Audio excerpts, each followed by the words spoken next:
Good evening, everyone, and welcome to the public meeting of planning for the Corporation of the Township of North Glengarry on this Monday, May the 27th at 5:30. And I'll call this meeting to order. Are there any disclosures of conflict of interest?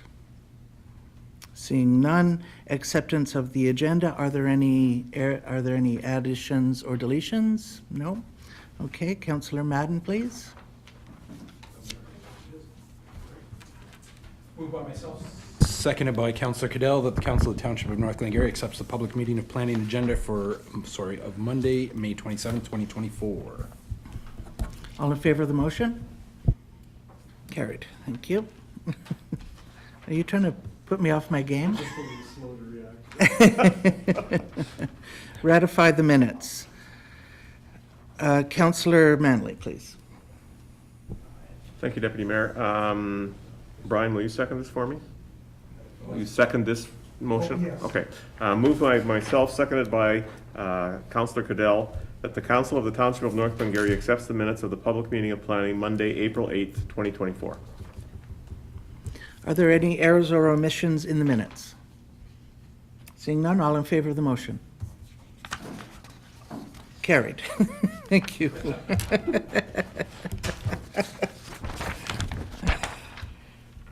All right, moving on to zoning amendments for AZ04 2024.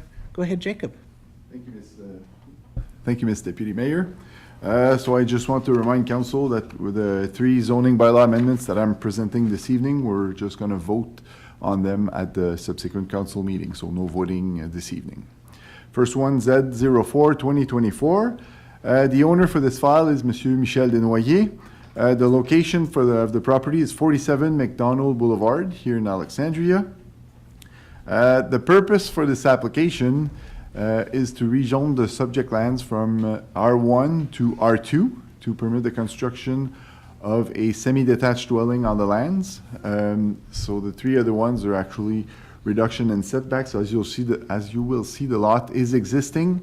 It's small, I guess, so that's why with the proposed site plan that the owner presented, this is what we need to make the lot compliant. So we're asking to permit a reduction in the lot area for an R2 zone from the required 550 square meter to 514 square meter. This is an existing lot, as I mentioned. We're also asking to permit the reduction in the rear yard minimum setback for an R2 zone from 7.5 to the proposed 3 meters, and for the front yard minimum setback from the required 7.5. And now my two numbers, it's just because we're asking to keep at least 5 meters in the front for parking, and then the 4.5 is for the two porches, so it's a semi-detached, so the two porches would actually be 4.5 from the front property line. The building would be 6 meters, so there's room for the required parking. So this is that what I gave you? The pictures are not there? What's that? No pictures on that? That's what you have? Okay. So sorry, I don't have the images for the lot. So it's the lot just north of the Lamoureux Garage here in Alexandria on Kenyon Street East. So it's a very small lot. It's existing, as I mentioned, and most of you will probably notice that there were some cars parked there. Lamoureux used to either rent or use the property, but it's a lot by itself. It's an existing lot of record. It was bought by Monsieur Desnoyers. What he's proposing, so I don't have the images there, but so the lot is not deep, but it's wide enough for a semi-detached. So it's wide enough for an R2 property, but it's not deep. So that's why we have the request for front and rear yard reduction, but the sides are okay. So if down the road, if Monsieur Desnoyers would like to split the property in half like we do for semi-detaches, he could. So that's why he's asking for that, even though the lot is small, so he could ask for a duplex or whatnot, but the semi-detached is what he's requesting, so he can split it in half in the future. Okay, they're not there. So right across the street is another semi-detached. So in my zoning map that I have in your report, you will notice that just across the street from that property, the properties are, right now, they're zoned commercial, or industrial, they are zoned, hold on, I will mention it to you. It's the wrong zoning, actually, so they should be zoned R2. They will be changed to R2 in the next zoning bylaw because it was zoned like that by mistake, so anyway, the MG, so industrial general, so that's not the right zoning for dwellings, so we're gonna change that. So all that to say that the surrounding areas are mostly residential, and there's actually a semi-detached that'll look pretty much like what we're proposing here, right across the street. So the environment is pretty much compliant with what we're proposing here. Besides that, so the height for the adjacent neighbors varies from 1 to 1.5 stories, so that's compliant as well. This here, so we have talked to the owner, as you know, with the new push from the provincial government for Build for More Homes Act. So the government actually encourages that, and in fact, they're pushing us to change our zoning bylaw. So we have explained to the owner that in the near future, like within a year, couple years, whatever, all the properties will be permitted more dwellings on them. So this would actually be in, like when we pass our next zoning bylaw, this type of use for this property will be permitted without the zoning bylaw amendment. So we have explained that to the owner. He still wishes to expedite the process, so that's why he's asking for this zoning bylaw here, just to be able to build a semi-detached this summer. And then I think, yeah, that's pretty much it. Thank you, Ms. Deputy Mayor. Okay, thank you, Jacob. Questions? Do you ask 3 times, is that for this meeting? It's after the questions? Any questions or comments? Yes, go ahead, Councillor You know, Cadet. you mentioned that they're going to review all the setbacks, and do you see them being reduced by a lot? Well, for that property, you mean? Or any property in general? Well- Because I was just going to say, we do, we have, we're constantly rewriting them, or saying, you know, we'll give less setback here or there, you know. So it seems to be a good idea to review them and avoid a lot of that. Yes, it is a good idea, and in our next zoning bylaw, they will be a little bit less. Yeah. So the way it will be written, depending on what you're building, the setbacks will be different, so it will help a little bit for that, because, yeah, well, in this case, it's particular because the lot is, I think it's only 64 feet deep, I think, so Yeah. it's really narrow, like it's more of a strip of land, so in this case, that's why only the front and the rear are required, but yeah, and the new zoning bylaw, it'll be, it should help for these cases, yeah. Forgot to mention, Ms. Deputy Mayor, we have received no comments or complaints from any members of the public. Thank Great. you. Any other questions or comments? I'm just wondering, Jacob, you know, and I can see the direction that this is going, the province is leaning that way. But, you know, at what point do you examine sort of best planning practices versus, you know, putting a house or a semi-detached on a postage-sized piece of land where, you know, you don't end up having a backyard, let's say. I don't know whether there would be room for any kind of backyard here. How do you balance that out? Is like when is going too far? It's a good question. The province is really pushing for more units. So the question of backyards, like they're in Toronto, right? So most of them have no backyard. So for us, there's no, like there's the lot coverage that would help in some in this case, lot coverage is fine. So even though, as you mentioned, they will have like only 10 feet of backyard, the side yards are okay. So they will have some land there to play with. So for us, what we check normally, our biggest concerns, I guess, is lot coverage. In this case, it's okay.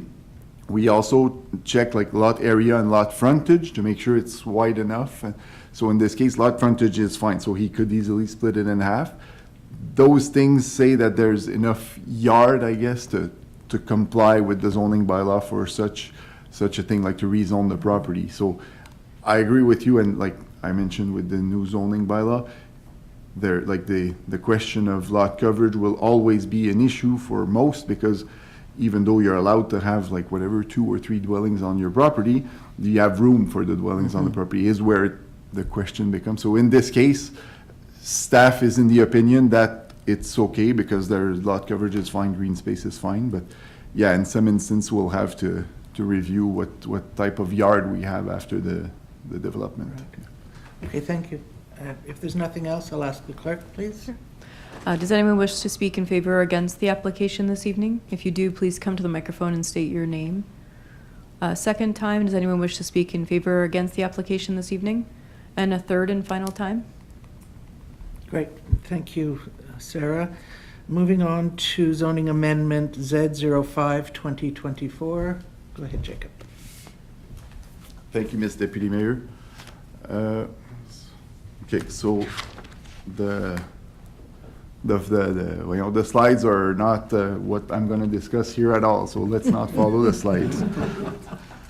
So this, for this file here, the property owner is Mr. Wilco Finger. The address for the property is 2129 Kenyon Concession Road 8. So it's just north of Alexandria here, between here and Dunvegan. So you'll see in your report, this is the typical flag lot severance. So this is really for a prohibit ag and prohibit res on a flag lot. So you'll see the map here that we have shows that there's one dwelling unit that's going to stay on the severed property, and there's also two accessory storage dwelling on them. These two dwellings are staying with the residential portion. I visited the buildings, and there's no more agricultural, even though it used to be back in the days, I think he mentioned a chicken poultry, but it's really a residential storage at this point, so there's no request for a change of use. And that little, what's called in your report, the house on wheel, that's gone too. It used to be, I guess, a mobile home or a camper. That's not there anymore, so that's out of the picture. The official plan for this property, agricultural resource lands, zoning designation, general agricultural. The purpose for the application, as I mentioned, the retained portion, so the larger portion, 48.77 acres. We're acknowledging the reduction in lot frontage from 200 to 179, and we're prohibiting residential development. And for the other one, the severed portion, 2.20 acres, we're acknowledging lot frontage as well because it's a flag lot, so it only has 6 meters of lot frontage, and we're prohibiting agricultural use on that property. So this one here is, right now, as of today, it's only 50.97 acres, which is less than our 74 minimum for ag land. So that's why in the retained portion you have a request for reduction in lot area, but it's really because it's existing like that. It's already below the minimum the minimum required. So the new lines for that one will be fully compliant with the setback, so there's no reduction in rear yard or front. The property address right now is 2129 for the dwelling.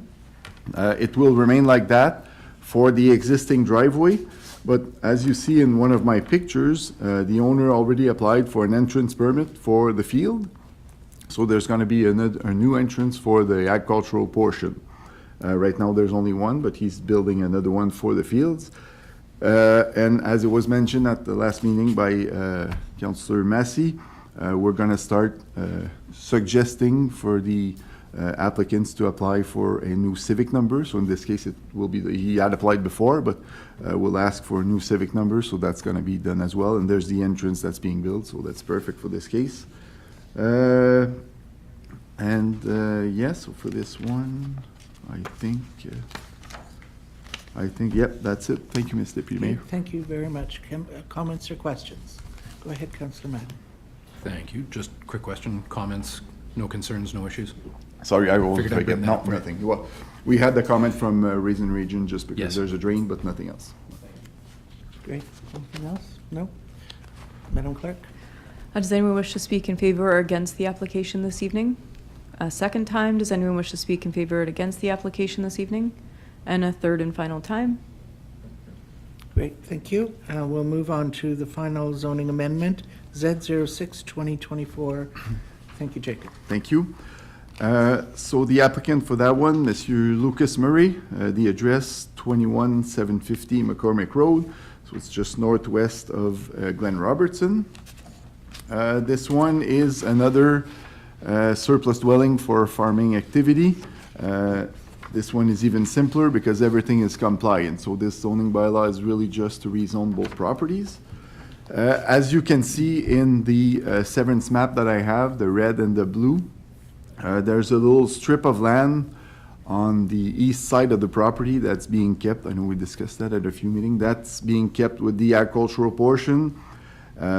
We brought it up, the owner brought it up, but just because of maximum allowed acreage at the county level for severances, it was decided that that was going to be the property. So the pink area is what you're gonna have there. I think it's 2.95 acres. So that's the residential portion. The rest will all be with the agricultural portion. The official plan, agricultural resource lands, zoning designation, general agricultural and floodplain, because there's also a drain running right across this property here. So the purpose for the application, so as I mentioned, rezone both portions. We're rezoning the larger portion, so 103 acres, simply to prohibit residential development. And we're rezoning the 2.95 acres to prohibit ag use. In one of the maps, I'm showing the garage.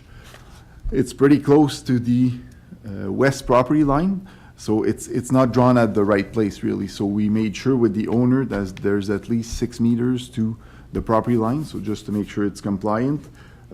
All the rest is pretty straightforward. There's lots of room for everything like septic and the well.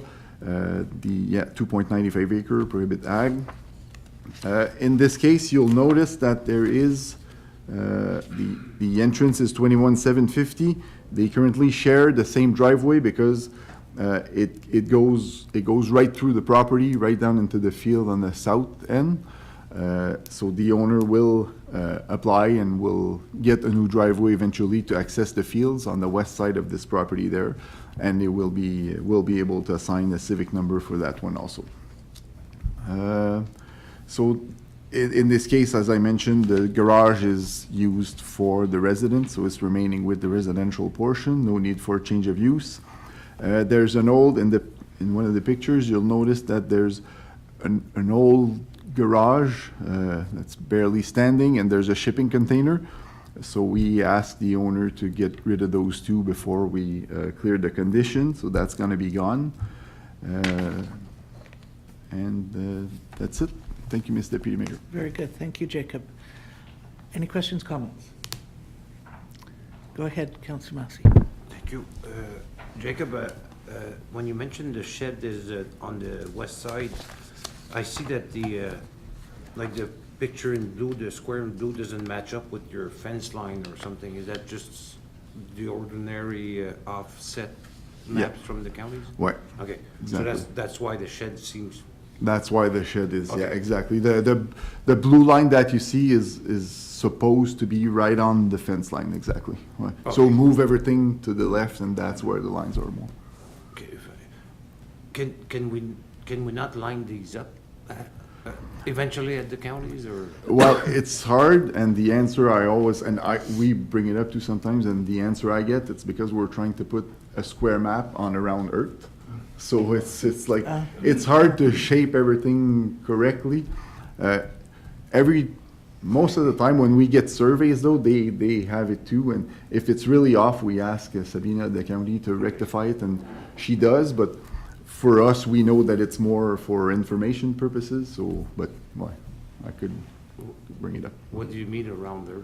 But that's the answer I get. Not gonna start that discussion. Another meeting, Joe. Shuck.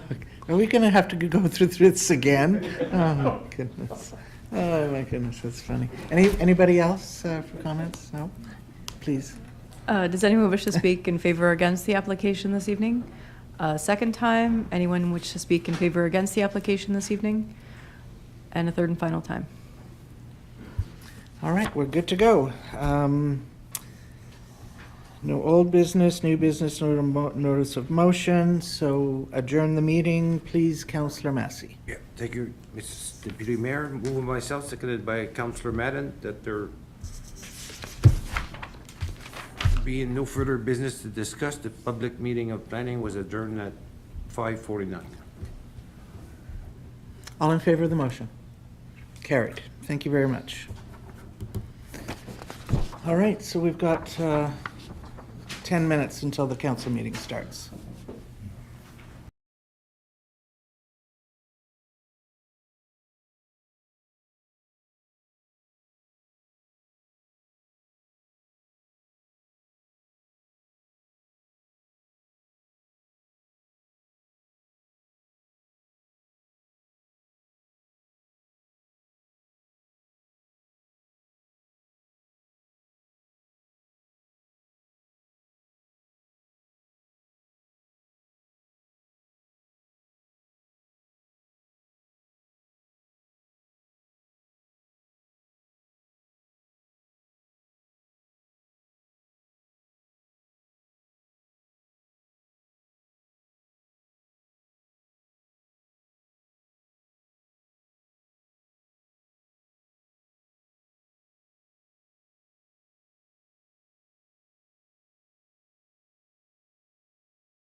Call the meeting to order. Welcome everyone to our meeting of Monday, May 27th, 2024.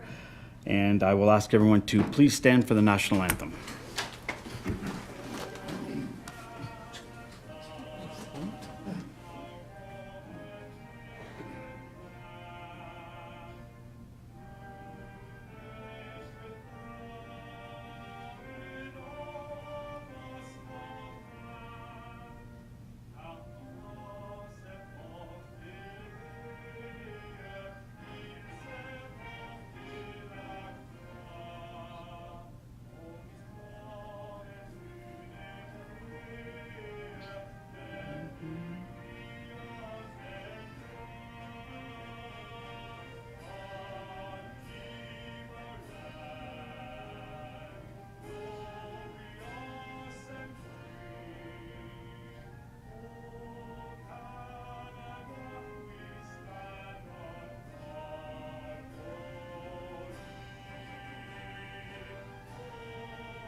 So once again, welcome to all members of council, staff, and the public. And we will call the meeting to order. Are there any declarations of pecuniary interest in the general nature thereof? Seeing none, accept the agenda. Councillor Massey. Thank you, Mr. Mayor.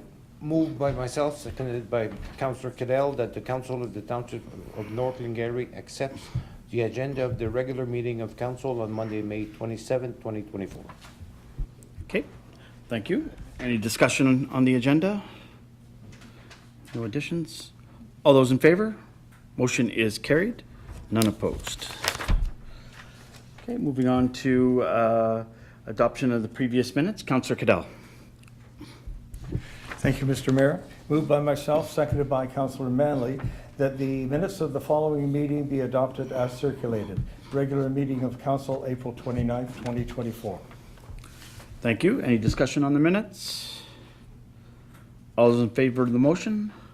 Motion is carried. None opposed. Thank you. Moving on to delegations. I'd like to welcome the Eastern Ontario ATV Club, Butch Thompson, Vice President. Welcome. Thank you. Mr. Dan Lalonde will be making the presentation Okay. for us. He's our affairs director. Okay. Gentlemen, Welcome, Dan. Thank you very much. Thank you. Good evening, Mr. Mayor, members of council, members of your staff. Thank you for the opportunity to meet with you this evening. Oh, you can just hit the button. Sorry. Go, yeah, the arrows, yeah, that should guide you along. Yeah, there Okay. you go. Just as a means of background, the ATV Club of Eastern Ontario is a not-for-profit corporation. We have about 2,000 members. And we currently operate about 350 kilometers of trails. We're also members of the Ontario Federation of ATV Clubs. Our territory is quite large. We go from the Ottawa River to the north, the St. Lawrence to the south, the Ontario-Quebec border to the east, and the Highway 416 to the west.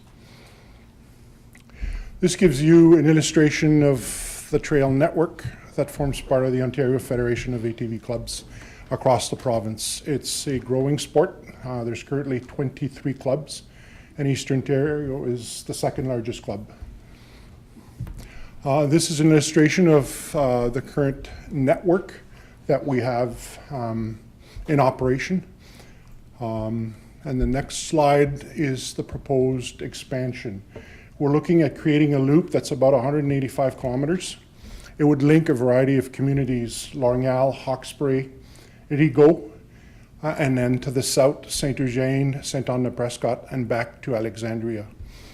And then work our way back up to Vankleek-Hill, and then back to Alfred, where we have trails currently signed and in operation. So we're in discussions with a variety of municipalities, both at the lower tier and the upper tier level. We currently have some trails in your municipality. We reach Alexandria from sort of the northwest through Dunvegan And the trails in North Glengarry are labeled as 600 series trails. That's relevant for the Quad-On application, which I'll talk about in a minute. We have consulted your staff about the proposed loop, and we've been advised that it's in conformance with your current ATV bylaw. So I guess we're here to provide information to council to make you aware of what we're working towards once we have all of the necessary approvals in place. It involves installing signage with the trail numbers and various points of interest, so on and so forth. So we're making progress, but we're not quite there yet. This is a table that was included with the information. It lists the roads that we would propose to incorporate on the Quad-On application and have proper signage. So we're looking at about 30, 35 kilometers additional in your municipality. And this is just an illustration to give you an indication of how we go about numbering the trails so that not only are they signed in the field, but they're also labeled as such on the Quad-On application, which is for your mobile devices on your phone or your tablet. As you're traveling, you can monitor where you are relative to the approved network and find your way to a service station or a restaurant or a point of interest, so on and so forth. So we've given you a few examples. There are a couple more of your rural roads that we propose to utilize. We're trying to link back up to Herb's Plaza, where we can get fuel, we can go to a restaurant. So it's linking from the east to Alexandria and then straight back north towards Herb's to reconnect with our existing network. So this is an illustration of the type of signage that you will see in the field. We use our own posts. We will not use your infrastructure for our signage purposes. And we have a set of guidelines so that it's consistent across the board. Obviously, we're cognizant of snow plowing activities, those kinds of things, to make sure that the signs are properly located in that respect.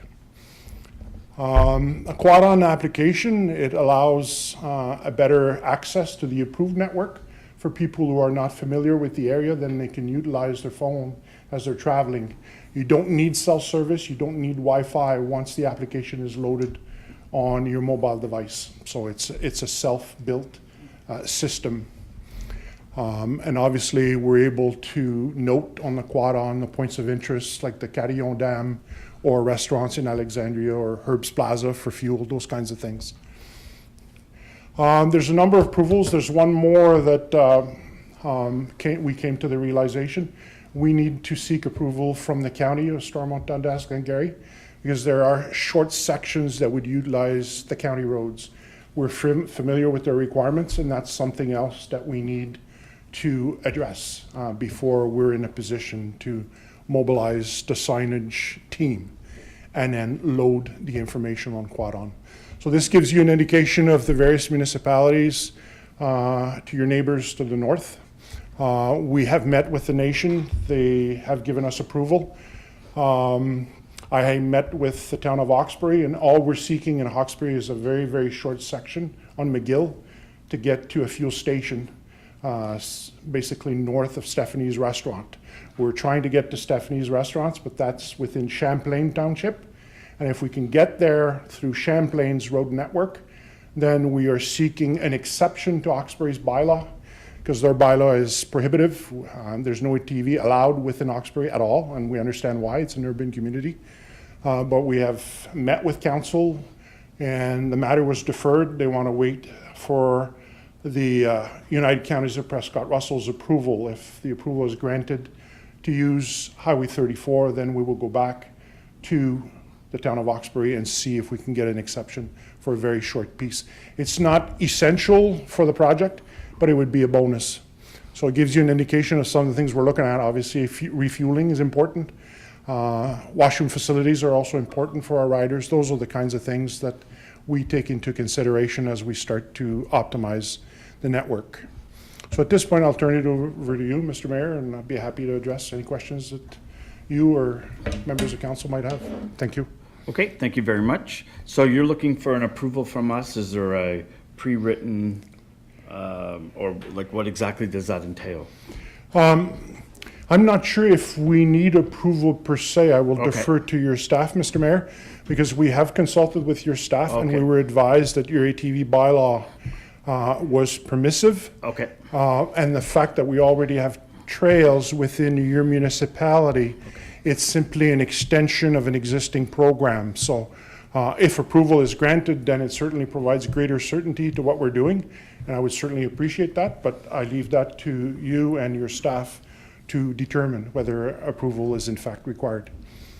I don't have an issue with it at all. I mean, they're fairly respectful when they're in the township. It's, you go through on a Saturday or a Sunday and they're at Tim Hortons, they're at the Atlantic, they're at all these businesses and providing, definite income to our local economy. So I'm thoroughly in favor of it. And questions or comments? Councillor Massey. Thank you, Mr. Mayor. When we look at the map and there's like a blue line, let's say alongside Lochinvar Road or even McCormick Road, but you did that just to show where the road was.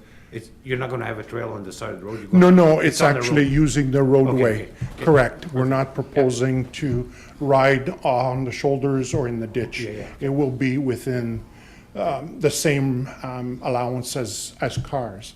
Okay. Except for LaRose Forest in Prescott Russell, there aren't many opportunities in this part of the province to run trails on crown land in the bush. So we are deferring to rural roads, ideally gravel, and there are times where we're asphalt, and there are times where asphalt on county roads to kind of make the network work. The other point I should have added, Mr. Mayor, is simply for information. We have ongoing discussions with Club Quad Trois Lacs, which is on the Quebec side of the border. They are kind of landlocked in the winter if the ice bridge is not in service. And they lost trails between Rigaud and Saint-Lazare, so their pockets are very, very small. And they're very interested in what we're doing for their members to travel towards this part of the country, I suppose. And that would provide additional economic stimulus and also trail passes for our club. And that's how we operate. It's off the passes. That's great. Further questions or comments from, go ahead, Councillor Madden. Excuse me, thank you. The list you've got, what do we have? 2, 4, 6, 7. You've got approvals from 2 of the 7 at this point. Actually, you said Hawkesbury was a deferral, so you're scheduled for the others, or have you already had Yes, we discussions? are. I'm sorry, Mr. Mayor, if I may. Go ahead. June 17th, I'm to make a presentation to East Hawkesbury.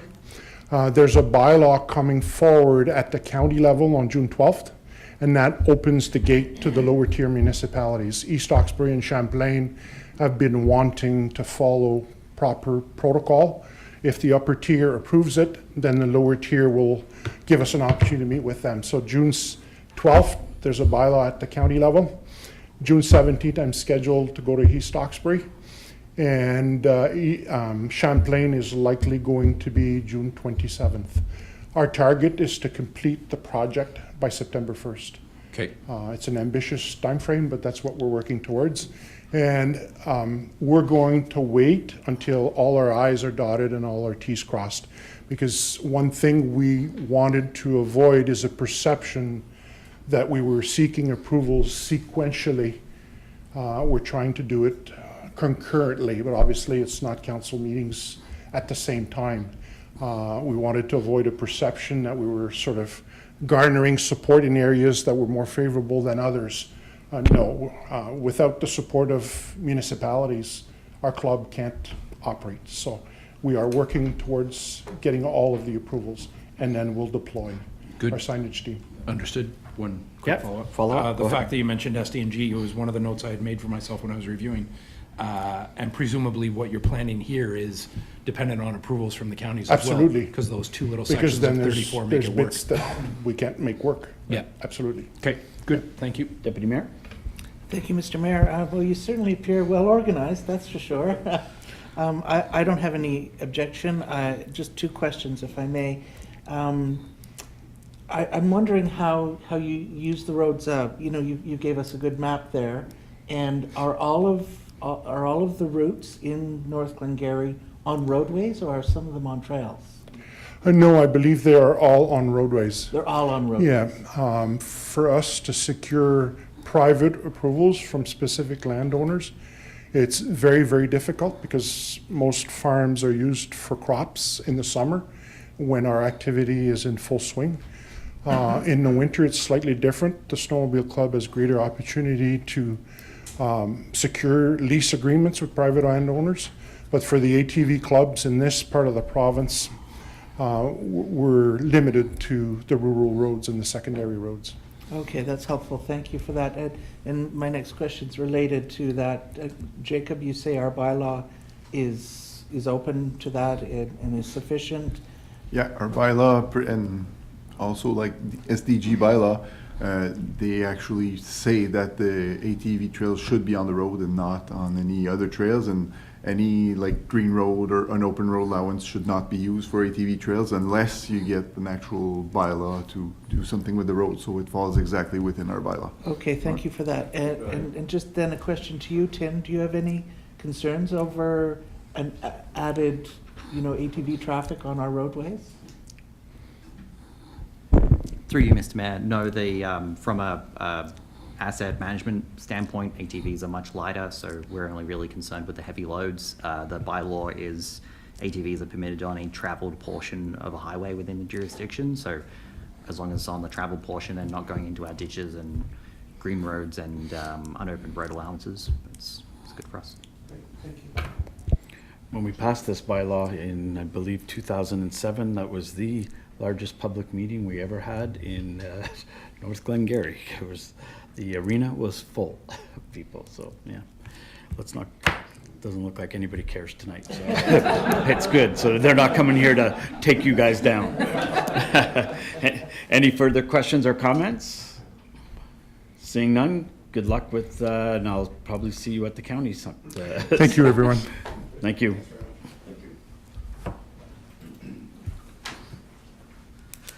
Okay, moving on to staff reports. Community Services Department, CIP application, 6 Main Street South in Maxville. Councillor Madden.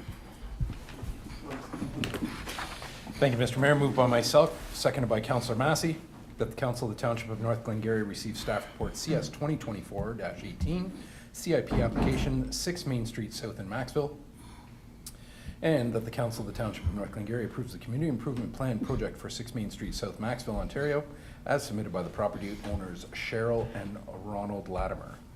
Program B, Building Improvement Grant, representing a matching grant of 50% up to a maximum of $7,500 for 2 facades visible from the street. Program C, Commercial Signage, Civic Address Signage, and Commercial Awning Grant Program for the commercial awning component, representing a matching grant of 50% up to a maximum of $2,500. Program E, Building Permit Grant, representing a grant equal to 100% of the eligible building permit fees to a maximum of $467.40. Program G, Municipal Loan Program of $10,000. Total grants, $10,467.40. Total loan, $10,000. Thank you, Councillor. Welcome in. Thank you, Mr. Mayor. So the Arts, Culture and Heritage Committee met on May 21st to review the CIP for 6 Main Street South in Maxville. Council may recognize that building as the one that houses Muir's Bakery. The estimated total cost of the project is $34,317.40. This will include the replacement of 9 white double-hung windows on the second floor of the west and south facades, with the capping of the wood frames in white aluminum. The 2 front doors will also be replaced with new burgundy doors with white grills in the top section. The quarter bell awning will be replaced with a new steel armature and burgundy material. The name Muir's Bakery will be printed on the material in white, and that component will be coming back to the Arts, Culture and Heritage Committee for their approval. The ground floor windows will be, and trim and stone sills will be painted white. The lighting and the original Muir's Bakery sign will be reinstalled under the awning. Under Program B, this project is eligible for $7,500 for the 2 facades visible from Main Street. Under Program C, the property owners can access up to $2,500 applicable towards the purchase of the quarter bell awning. And the building permit is estimated at $467.40 and is reimbursable under Program E. This project also qualifies for the $10,000 municipal loan under Program G. So in a total, they would qualify for grants of $10,467.40, as well as a municipal loan of $10,000.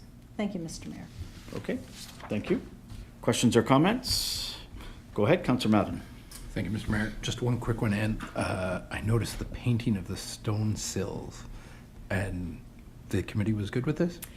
So through you, Mr. Mayor, the stone sills are already painted a creamish gray color, and it's actually peeling. So I think the white sills will look very sharp compared to what's there now. Thank you. Okay, thank you. Questions or comments? Seeing none, all those in favor of the motion? Motion is carried, none opposed. Thank you. Moving on to staff reports A2, award contract for ice resurfacer. Councillor Manley. Thank you, Mr. Mayor. Moved by myself, seconded by Councillor Madden, that the Council of the Township of North Glengarry receive staff report CS 2024-19, award contract for ice resurfacer, that the Council of the Township of North Glengarry approves the supply and delivery of 1 electric Engo Ice Wolf ice resurfacer in the amount of $186,000, $198 plus HST, that the Council of the Township of North Glengarry authorizes the Mayor and CAO to enter in a contract with Engo Equipment Sales for the purchase of this equipment, and that this purchase shall be included and funded through the 2025 capital budget. Thank you. Ann.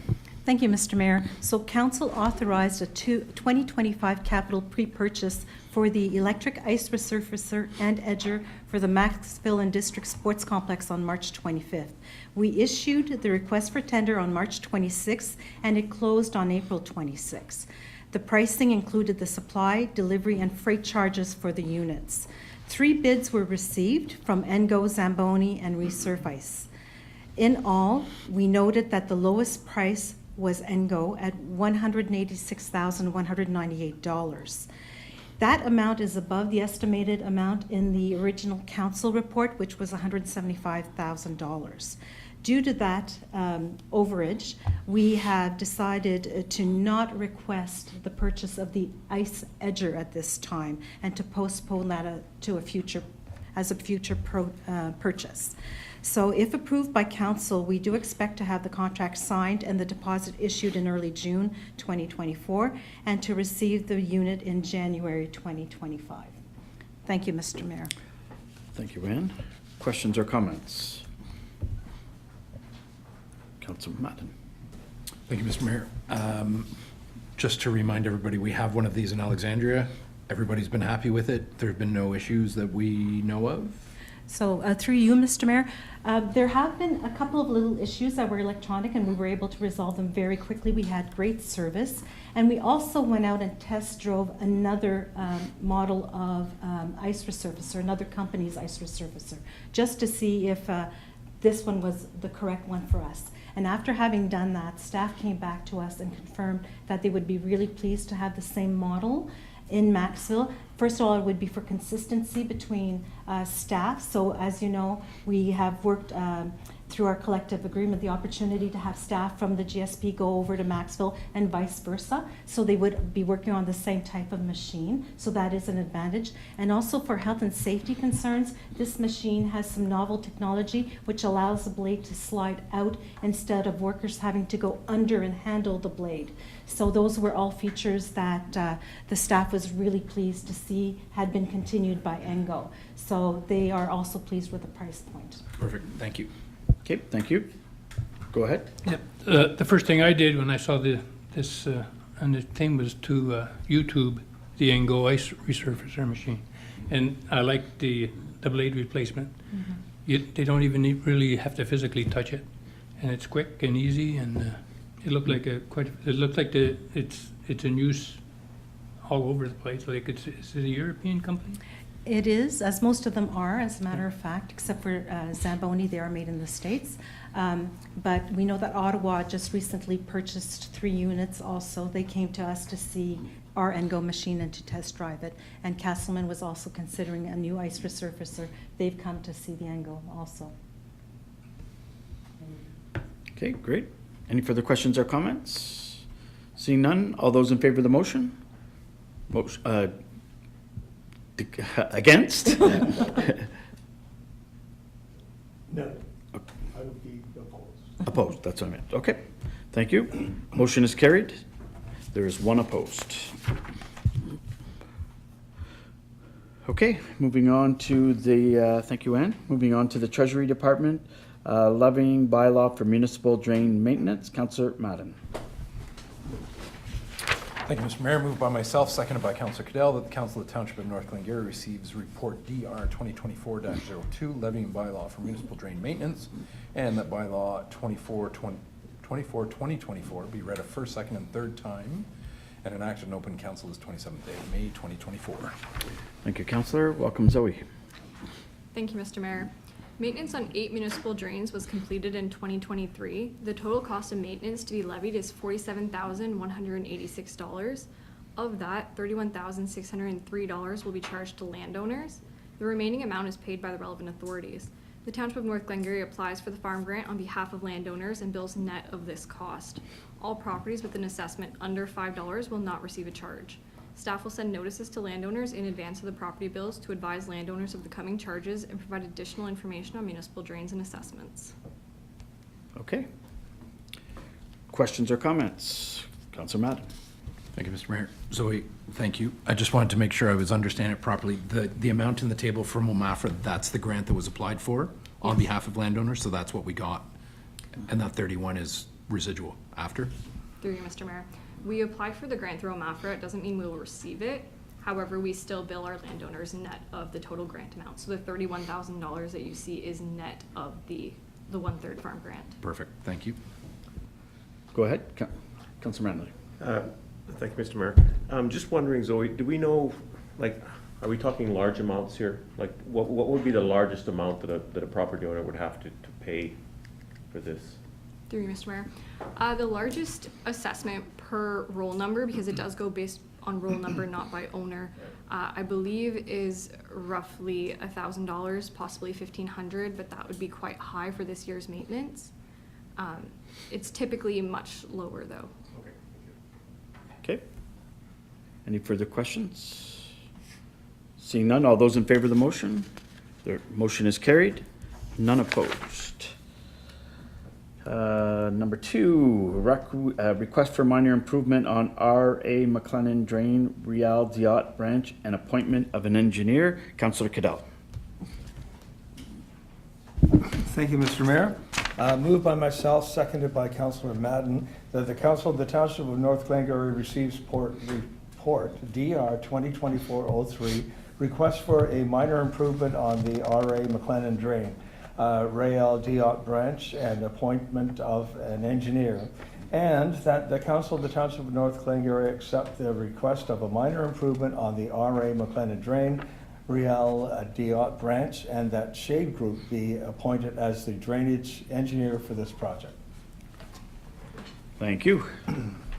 Thank you, Mr. Mayor. Staff received a request from Feldneving to install a 30-foot culvert to cross municipal drain. Under Section 78.5 of the Drainage Act, this project could be considered a minor improvement. The landowner would be responsible for all costs associated with the project, and staff are recommending that council accept the request and appoint Shade Group as the drainage engineer for this project. Perfect. So we can't peeve anybody off. It's just one guy requesting it. Just one person. Okay. Any questions or comments? Geez, you're just full of them tonight, eh, Councillor Madden? Wow. Thank you, Mr. Mayor. I'm just curious, Zoe, how does Shade Group come into this? Were they already in on this and we're just letting them go? Through you, Mr. Mayor. Shade Group has worked with this landowner before. There's not very many drainage engineers in the area. Shade Group, for this type of project, they've done a few minor improvements. They're still relatively new through the legislation, so they are familiar with the installation of a culvert through a Section 78.5. Further questions? All those in favor? Motion is carried. There are none opposed. I forgot to ask her to explain the diagram.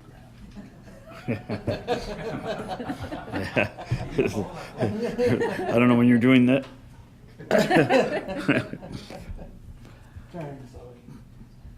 Okay, moving on to the Public Works Department, Annual Wastewater Systems Report for Alexandria and Maxville. Councillor Cadell. Thank you, Mr. Mayor. Moved by myself, seconded by Councillor Manley, that the Council of the Township of North Glengarry receive staff report number PW 2024-15, Annual Wastewater Systems Reports for Alexandria and Maxville for information purposes only. Thank you. Welcome, Angela. Good morning, or good afternoon, Mayor and Councilors. We might be having some technical issues, so I apologize. Hopefully you have the handouts and can follow along. Just give me one moment, I can try pulling it up a different way. There's just an issue with PowerPoint, the way it's presenting. Are you saying this is Jenna's fault? No, this is just my luck. Yeah, just my luck. I don't think your microphone's on. Oh, okay, there you go. But you can still hear me. There you go. So this is the annual report for the wastewater systems for Alexandria and Maxville. I do apologize, this is kind of significantly after the reporting window. All the reports were submitted to the ministry in March, by March 31st as a requirement. This is just going to be a summary overview of the actual reports. I do encourage you to read the reports in full for a full informational summary. Mm-hmm. Jenna, where do I point? Here, just give me a wink and a nod, I can turn for you. So this is just a quick overview of the Alexandria system. This is all the wastewater collection, piping, and then out to the lagoons. So if you want to, next slide. This is also a quick summary. So just to remind everyone, we have a Class 2 continuous discharge wastewater system with a separate sewer. We are now regulated under two different ECAs, one for the treatment side and one for the collection. We do have an open Fisheries Act directive in regards to exceedances for CBOD, TSS, TP under ice cover. We haven't had an exceedance in about 2 to 3 years, but the contingency on that was our action plan and recommendations were the upgraded lagoons, which haven't actually happened yet. And then we're currently undergoing an EVB pump needs study. We have about 25 kilometers of collection piping and force mains, 1,585 service connections, 3 lift stations, and 1 main pumping station. The treatment system is consisting of 3 facultative lagoons with chemical treatment for phosphorus removal, disinfection, dechlorination before it goes out to the Duluth River. Next slide. So this is just a quick flow summary. So our metered volume going into the system was just over 1.480 cubic meters. Yay.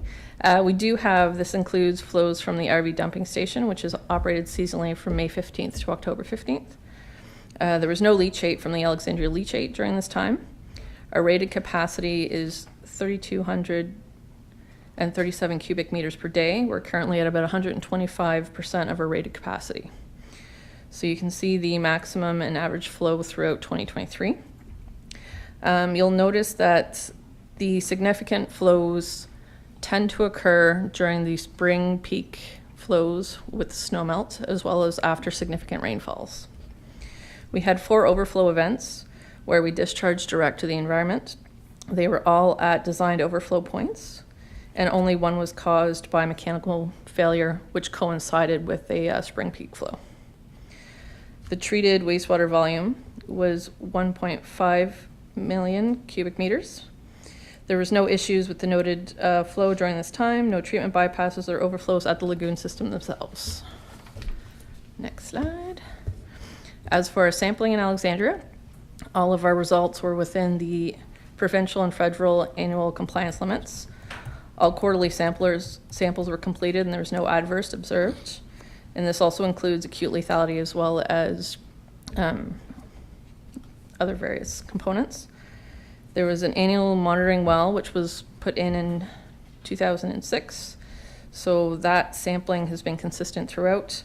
We had some minor influences with potential from total ammonia, TKN, but further investigation would need to confirm if there's actually anything leaching from the lagoons themselves. At this time, because of the natural clay liner, it's highly unlikely that it's being caused from our lagoons. Next slide. So the sludge monitoring in each cells. So as you can see from the schematics, we do have a little bit of buildup of sludge in each of the cells in varying corners. We have increased our sludge volume from 2022. There was no values taken in 2023. Nope, that's a lie. Sorry. So we monitored the cells in 2023. So there was a minor increase in all cells from 2022. We are working with Bishop Water, which I'll explain further in a later slide, but this is to minimize the sludge buildup in cell B, which hopefully will start to take down that sludge volume. Next slide. Operational issues throughout the system. Most of the issues were very minor in nature. We had some equipment failures and pump issues in the Alexandria system. Everything was repaired to date, and there was no significant expenditures on any of the repairs. So this is just kind of a quick list and summary of the issues that were observed. Next slide. Going back to the sludge removal. So we have contracted Bishop Water through a multiple phase contract to remove and process sludge into geotubes for treatment and dewatering. The geotubes were reinstalled in 2021 after being relocated to a new area on the lagoon property system. In 2023, the project didn't run because they were looking at doing it in the fall as opposed to the spring when it was scheduled. But because of the vegetation growth, there would have been an additional cost, so it got deferred to the spring, and it was completed already in 2024. So I don't have the numbers from this year, but I'll let you know what they are next year if you haven't already seen the report. And now on to Maxwell. So this is just an overview diagram of the village and the piping. So the Maxwell system is a class 1 discharge with a separated sewer. Once again, we have 2 different ECAs that operate it, one for treatment, one for wastewater. There are 13 kilometers of collection piping, about 450 service connections, 1 lift station, and 1 pumping station. 2 facultative treatment lagoons, which run in parallel. There's a treatment process for phosphate removal. And this system is only run seasonally, so it's discharged seasonally to the west branch of the Scotch River. As for the flow summary, it is similar to Alexandria in the fact that the majority of the higher flows are observed after major rainfall events and spring peak flows. We are currently at 91% of the rated capacity. So there have been questions from the ministry asking if we've started any work towards an EA, because we've been consistently over the 80% for the last 2 years. And Tim, do you know? Yes. Okay, so I'm going to defer to Tim because I don't have the current information about this. As Council may remember, we approved the EBB to go ahead and do the first stage of the Maxville environmental approval, which we're waiting upon the results for, but we should have them pretty soon. There were no bypasses noted in the system. And then the spring discharge occurred between April 10th and May 28th of this year, which was a 29-day period. And there was no issues with the flows during this time. There was no treatment bypasses. Same with the sampling and analysis. We monitored both cells prior to discharge as required. The samples were taken 5 times over the discharge period, and all results except for TSS were well within the provincial and federal compliance limits. The overage for TSS was reported, and it was only the overage on the federal side, so it was reported to the feds as required. Groundwatering was completed by a third-party consultant, and all the results are similar to the previous years where there's some minor impacts to the groundwater, but because there's no one within the areas being tested, there's no impacts and there's no requirements to do any other work. The sludge volume in Maxville. So the cell A was not measured in the 2023 period. We had to drop the cells a little bit lower due to some issues with an interconnecting piping that was blocked. So we had to drop them lower to be able to do some work. Because of that, by the time the fall came along, the levels were too low to get a boat on the lagoon, so we couldn't actually do the sludge volumes. But on cell B, we're currently at about 50% of the allowable volume, which is an increase of 2% from the previous year. The only areas of concern are near the outfall, which may require some redistribution. And then on to the operational issues. Once again, all the issues were very minor in nature. There was no major expenditures. There was some equipment replacement due to operational issues. But apart from that, I don't believe there was anything major. And that brings us to the end.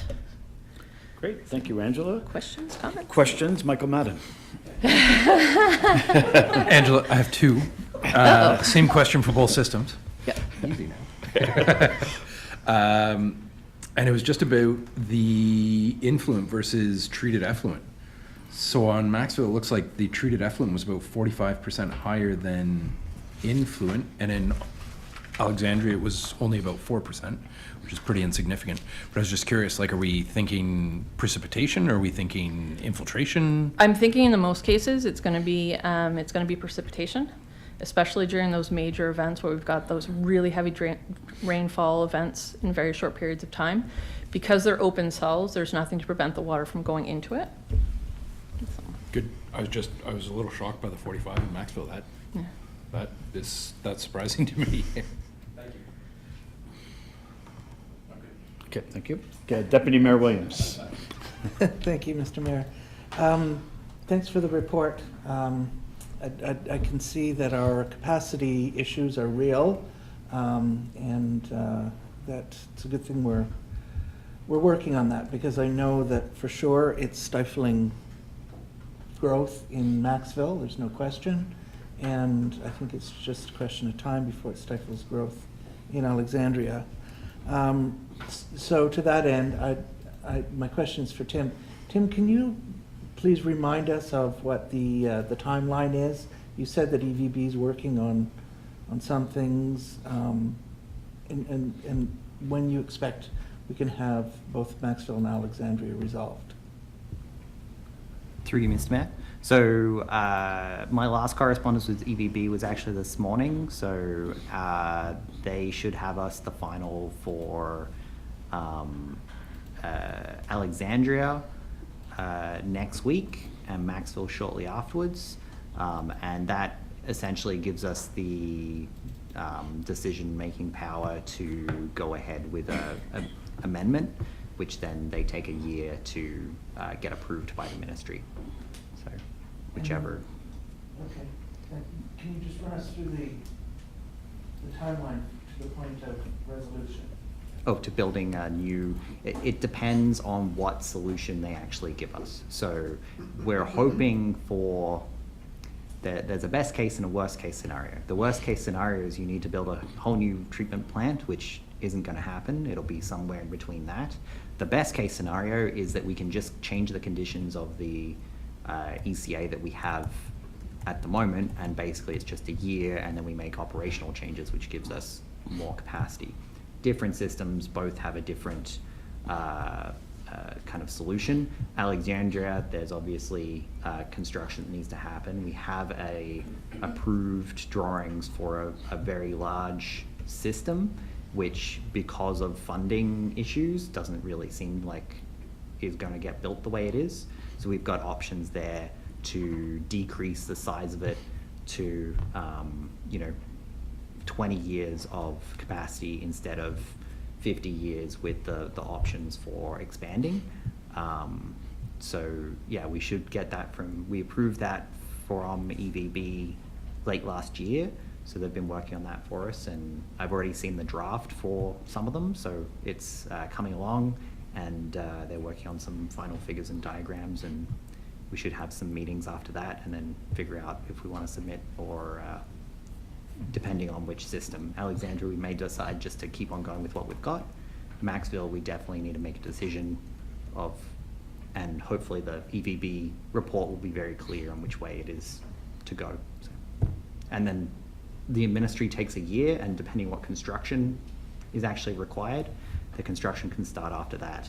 And depending on what it is, Maxville, it may be a simple matter of just changing our operational conditions and we're just good to go straight away. Alexandria, there's obviously some construction to happen there, which is probably a 2-year project. Okay, further questions or comments?